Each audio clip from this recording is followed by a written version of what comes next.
Back to this video presentation. We're showing you this iris border, which we promised you we'd bring you back to.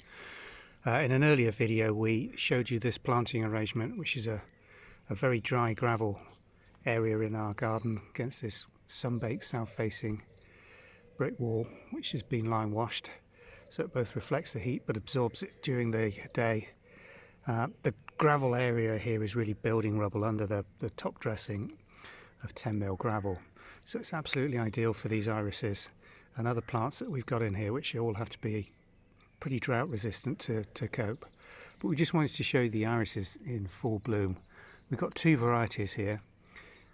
Some of them are what are usually referred to as border bearded irises in terms of the height.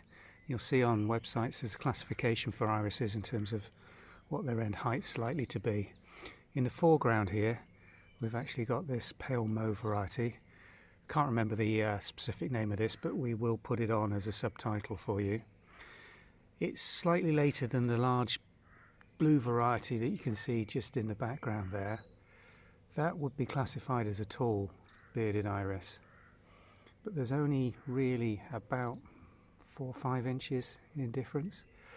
But you'll see, depending on where this one's planted in the foreground, again, quite a bit of variation in the height of the flowers depending on what competition they've got.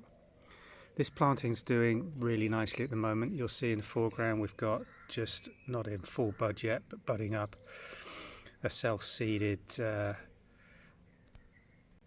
oxeye daisy. We've also got a very pretty little small variety of a geranium in there.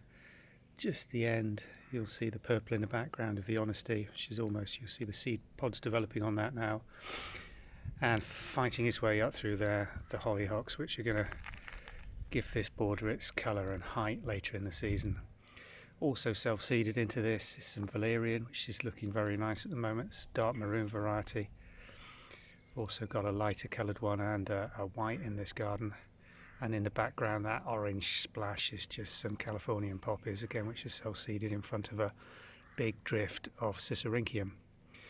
So a nice planting, not just for the colour that we've got at this quite short window period during middle of May, but also the upright, the structure you get from these irises planted en masse like this gives you this beautiful upright, which is particularly striking earlier in spring.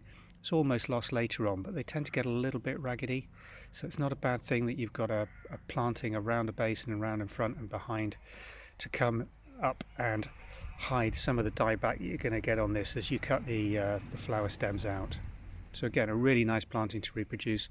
We'll pop the iris varieties on here for you, and we're going to do some more specific videos on particular iris varieties, one of which we think you'll like and is quite rare.